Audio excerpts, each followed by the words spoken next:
Hello बच्चों, स्वागत है आप सभी का सीएचएस कॉन्सेप्ट के ऑनलाइन लर्निंग प्लेटफॉर्म पर। आई होप आप सभी बच्चे ठीक ठाक होंगे, मस्त होंगे और आप लोग थोड़ा बहुत मेहनत कर रहे होंगे, ठीक है। क्योंकि आपको सीएचएस में सिलेक्शन लेना है। सीएचएस मतलब सेंट्रल हिंदू स्कूल। बच्चे बनारस में एक स्कूल है सीएचएस, जिसे आप सीएचएस बोलते हो, जो बॉयज के लिए भी है और गर्ल्स के लिए भी है, ठीक है। यानी सेंट्रल हिंदू बॉयज स्कूल यानी सीएचबीएस और सेंट्रल हिंदू गर्ल्स स्कूल यानी कि एक गर्ल्स के लिए भी है और बॉयज के लिए भी है, जो कि एक टॉप प्रतिष्ठित आप स्कूल बोल सकते हो, है ना। बच्चे यहां आने के लिए बहुत ज्यादा मेहनत करते हैं और बच्चे परेशान भी रहते हैं कि हाँ भाई, हम किस तरह मेहनत करें, कैसे मेहनत करें, क्या हमारा रणनीति होनी चाहिए, कौन सा सब्जेक्ट पर हमको कितना फोकस करना है, ठीक है, कौन हमारे लिए कितना इंपॉर्टेंट है। ये सारे डाउट जो है आपके मन में आते रहते हैं। तो आज के इस वीडियो में हम लोग बात करने वाले हैं कि अगर आपको सीएचएस क्लास 9th में, ठीक है, एडमिशन लेना है या फिर उसकी तैयारी करनी है, तो अब मान लीजिए अगर 100% आपको सिलेक्शन ही लेना है तो मुझे क्या करना चाहिए। तो लास्ट तक आप लोग वीडियो में बने रहिएगा, ठीक है। बाकी हम लोग बात करते हैं इस वीडियो के बाद। मुझे नहीं लगता है कि आपको कोई डाउट होगा कि आप लोग क्या करना चाहिए, ताकि आसानी से आप सीएचएस में पहुंच सकिए, ठीक है। चलिए आगे बढ़ते हैं, तो इसके बारे में लास्ट में बात करेंगे।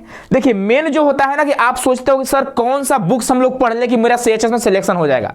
बच्चे ध्यान रखना, सिर्फ बुक्स पढ़ने से आपका सिलेक्शन नहीं होने वाला है। आपको चीजें क्या क्या चीजें हैं, कौन सी चीजें हैं, वो सारी चीजें आपको ध्यान रखना पड़ेगा।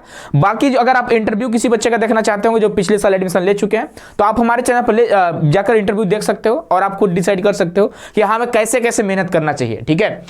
एक किताबें पढ़ लिया तो सीएचएस में सिलेक्शन पक्का। गुरुजी ये क्या लिखे हैं, कौन कौन सा किताब पढ़ना होगा, तो बात करने वाले हैं। अगर सीएचएस में एडमिशन हो जाता है भाई, तो ये आप देख रहे होंगे सीएचएस के बच्चे कितना उत्साहित हो रहे हैं, कितना खुश हो रहे हैं। अगर इस तरह आपको भी खुश होना है तो आप सभी को इन किताबों का जरूर पालन करना होगा, इन किताबों को जरूर पढ़ना होगा। चलिए लास्ट तक वीडियो में बने रहिएगा। आगे बढ़ते हैं। आगे अगर बात करते हैं तो आप सभी को पता होगा कि आपके जो 5 सब्जेक्ट से आपके एग्जाम में क्वेश्चन आते हैं। जब आप एंट्रेंस एग्जाम देने आते हो, यहाँ पे आपसे 5 सब्जेक्ट पूछता है। कौन कौन सा सब्जेक्ट? तो पहला सब्जेक्ट आपका क्या है? हिंदी है, ठीक है। पहला ध्यान रखना, जो आपका सब्जेक्ट है वह हिंदी है।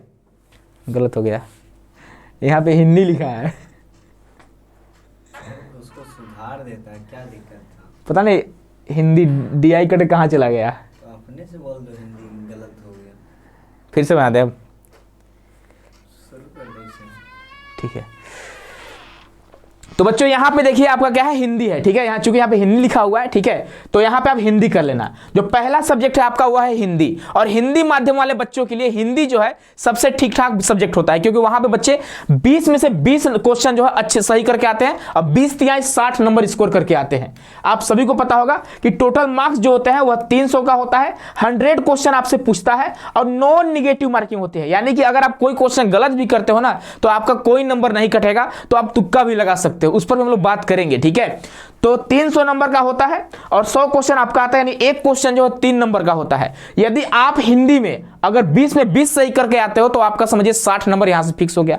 दूसरा सब्जेक्ट आपका क्या होता है? इंग्लिश होता है। इंग्लिश में भी 20 क्वेश्चन पूछता है। तीसरा जो होता है सोशल साइंस यानी सामाजिक विज्ञान जिसे आप बोलते हो, सामाजिक विज्ञान से भी क्या होता है? 20 क्वेश्चन होता है।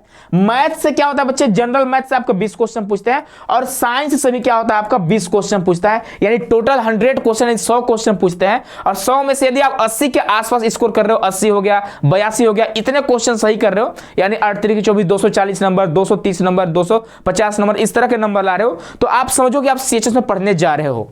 चलिए अगर बुक्स की बात करेंगे, है ना, अगर हम बुक्स की बात करते हैं तो हिंदी के लिए हमें क्या करना चाहिए? तो बच्चे ध्यान रखना, हिंदी के लिए आपको क्या करना होगा? जो बुक्स आपको बताया जा रहा है, अगर उस बुक्स को अच्छे से कवर कर लिया, अच्छे से पढ़ लिए, तो यकीन मानो आप सीएचएस में एडमिशन लेने जा रहे हो। पहला जो बुक होगा हिंदी के लिए बात करेंगे तो एक लुसेंट करके बुक आता है, ठीक है। अगर आप लुसेंट को अच्छे से पढ़ लिए, लुसेंट में भी सारा चीज आपको नहीं पढ़नी है। आप सभी एक बार जाकर सीएचएस कॉन्सेप्ट पे ही वीडियो पढ़ा हुआ है कि हिंदी का क्या सिलेबस है, ठीक है। रजनीश सर आपके हिंदी पढ़ाते हैं, ठीक है, रजनीश सर आपके हिंदी पढ़ाते हैं। अगर आप रजनीश सर से हिंदी पढ़ लिए तो मुझे नहीं लगता है कि आपको लुसेंट पढ़ने की जरूरत पड़ेगी। लेकिन हाँ, रजनीश सर का क्लास देखने के बाद भी आप क्या कर सकते हो? लुसेंट को पढ़ लेना। उसके बाद क्या होगा ना, आपके अंदर कॉन्फिडेंस जरूर आ जाएगा कि हाँ भाई, हिंदी में हम 20 में 20 सही करके आएंगे, ठीक है। लेकिन क्लास देखने के बाद, क्योंकि बहुत सारे बच्चों को बुक्स पढ़ने में मन नहीं लगता है, वो सोचते हैं कि सर क्लास ले लीजिए, क्लास में क्वेश्चन करा दीजिए, कुछ कॉन्सेप्ट वगैरह चीजें समझा दीजिए, उसके बाद बुक्स पढ़ेंगे।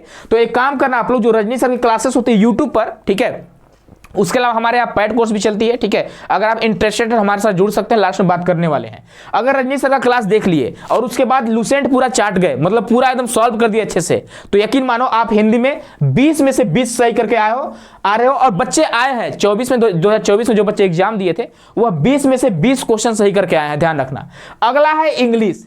क्या बच्चे, इंग्लिश के लिए इसमें क्या होता है, जनरली आपको ग्रामर पोर्शन पढ़ना होता है, ठीक है। ग्रामर पोर्शन इंग्लिश के भी क्लासेस जो राधा मैम है आपकी, ठीक है, राधा मैम यूट्यूब पर क्लासेस लेती हैं, तो आप यूट्यूब से भी क्या कर सकते हो, इंग्लिश को कवर कर सकते हो। और उसके बाद जैसे राधा मैम का चैप्टर खत्म होता है, उसी चैप्टर से रिलेटेड आप कोई भी बुक उठा लेना इंग्लिश ग्रामर का, वहां से आप क्वेश्चन सोल्व कर सकते हो।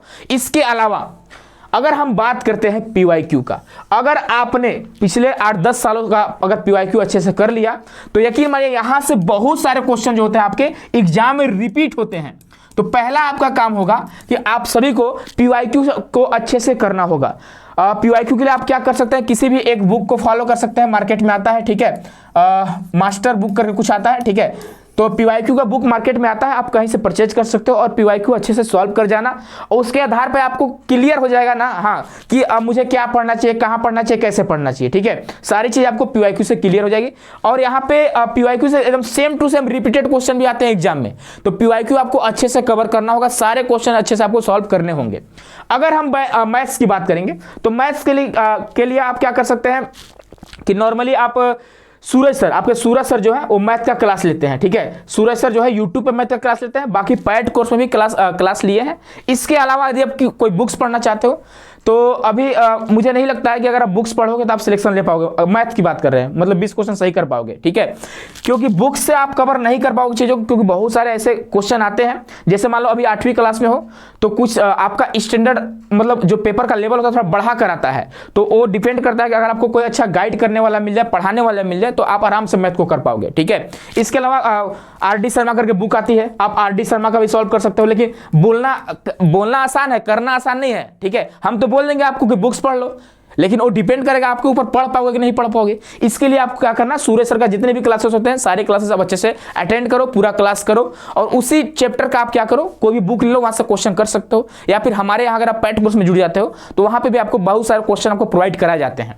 नेक्स्ट है आपका साइंस में आपको रोहित सर क्लास लेते हैं, यूट्यूब पर आपको देखने को क्लास मिल रहे होंगे, ठीक है। रोहित सर आपके क्लास लेते हैं, अगर आप उनका क्लास कर रहे हो। उसके अलावा अगर आप NCERT, अगर आप 8th का NCERT कर लेते हो, 8th का अगर NCERT कर लेते हो तो मुझे नहीं लगता है कि यहाँ से बाहर क्वेश्चन पूछने वाले हैं, लेकिन हाँ थोड़ा बहुत क्वेश्चन बाहर से पूछता है, जो आपके जो यूट्यूब पर क्लासेस होते हैं उसमें कवर कर ली जाएगी, है ना।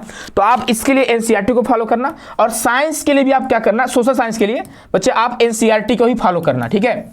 NCERT को ही फॉलो करना, जो कि आपका 8th का NCERT होना चाहिए। अगर इतना कर लेते हो तो यकीन मानो आप CHS में सिलेक्शन लेने जा रहे हो, क्योंकि बहुत सारे बच्चे सारी चीजें नहीं कर पाते हैं, ठीक है। तो आपका एक रेफरेंस बुक होना चाहिए, उसके साथ आपका एक मेंटर आपके पास जरूर होना चाहिए, क्योंकि आप अभी आपका जो लेवल है थोड़ा आप 8वीं क्लास में हो, और जो क्वेश्चन पूछने का लेवल है थोड़ा 9वीं क्लास 10वीं क्लास के बच्चों का रहता है, ठीक है। तो उसके लिए आपको एक गाइडेंस की जरूरत होती है, एक अच्छा गाइडेंस का जरूरत होता है ना। अगर आप चाहते हो कि हाँ सर मुझे एक अच्छा गाइडेंस चाहिए, तो आप बच्चे हमारे साथ जुड़ सकते हो, ठीक है। हमारे ऐप को आप प्ले स्टोर से CUET कॉन्सेप्ट करके ऐप होगा, आप उसको डाउनलोड करना, और यहाँ पे आपको हमारा कोर्स दिखाई दे रहा होगा, ठीक है, जिसके जो चार्जेस है 1548 रुपये, GST जुड़कर 1548 रुपये आपको पेमेंट करने होंगे। उसके साथ आप हमारे कोर्स में जुड़ जाओगे, और जितने भी आप हमारे मेंटर, चाहे आपके रजनी सर हो गए, चाहे सूरज सर होंगे, चाहे राधा मैम होंगे, चाहे आपके रोहित सर होंगे, सारे बेस्ट फैकल्टी आपके लिए है। आप इनसे तैयारी करके और प्रैक्टिस करके बच्चे आप सिलेक्शन ले सकते हो, ठीक है। बाकी आपको हेल्पलाइन नंबर दिखाई दे रहा होगा, अगर आप कुछ और जानकारी चाहते होंगे तो आप हेल्पलाइन नंबर से कॉल कर सकते हो, मैसेज कर सकते हो, या फिर डायरेक्टली आप कॉल ही कर लेना, उसके बाद बात कर लेना कि हाँ भाई कैसे कैसे क्या करना है, कैसे जुड़ना है, आप जुड़ सकते हो, ठीक है। बाकी अगर इन बुकों को फॉलो कर लिए तो आप सिलेक्शन लेने जा रहे हो, ध्यान रखना। इतना कर लिए, इतना कोई नहीं कर पाता, अगर इतना कर लिए तो आप समझो कि बहुत सारे बच्चों से आगे बढ़ गए, है ना। 80 नंबर 80 क्वेश्चन, 84 क्वेश्चन, 85 क्वेश्चन आसानी से आप सही कर पाओगे। जैसे मान लो अगर हिंदी में 20 नहीं 18 ही कर पाओ, ठीक है, मान लो हिंदी में 18 ही कर पाओ, इंग्लिश में मान लो आप 17 कर पाए, ठीक है। उसके बाद अगर बात करते हैं मैथ्स में, तो मैथ्स में एकदम आसान मैथ आता है, ठीक है, उतना कठिन नहीं आता है, इसमें मान लो 17 क्वेश्चन कर पाते हो। अगर साइंस की बात करेंगे तो इसमें भी आप 17 क्वेश्चन कर पाते हो, या 18 मान लो। उसके बाद अगर सोशल साइंस की बात करेंगे, यहाँ भी आप 17 क्वेश्चन कर पाते हो, तो आप सिलेक्शन ले पा रहे हो, ठीक है। 3 2 5 और 3 8 हो गया, 8 और 3 आपका 11 हो गया, 11 और 2 आपका मान लीजिए 13, यानी कहीं ना कहीं आपका यहाँ पे 87 क्वेश्चन सही हो पा रहा है। अगर 87 नहीं भी कर पा रहे हो, अगर आप 85 भी कर पा रहे हो, 84 भी कर पा रहे हो, अगर आप जनरल कैटेगरी से हो तो आपका एडमिशन जो है आसानी से हो जाएगा। तो इन बुक्स को फॉलो करके आप CHS में सिलेक्शन ले सकते हो। CHS एक अच्छा स्कूल है, ठीक है। आइए बनारस में रहिए और आराम से पढ़िए, हॉस्टल वगैरह भी ले लीजिए, ठीक है। ठीक ठाक नंबर होना चाहिए आपका, तो आपको हॉस्टल मिल जाएगा, ठीक है। तो आई होप आप सभी को वीडियो काफ़ी अच्छा लगा होगा। और तैयारी कैसे करनी चाहिए, कौन सा बुक फॉलो करना चाहिए, क्या करना चाहिए, सिर्फ बुक्स पढ़ के सिलेक्शन मुश्किल है, ठीक है, ध्यान रखना, क्योंकि आपको जरूरत पड़ेगी गाइडेंस की, है ना। तो इन चीज़ों का आप ध्यान रखना। बाकी मिलते हैं बच्चे हम लोग अगले वीडियो में। खुश रहिए, मस्त रहिए, स्वस्थ रहिए। बहुत बहुत धन्यवाद।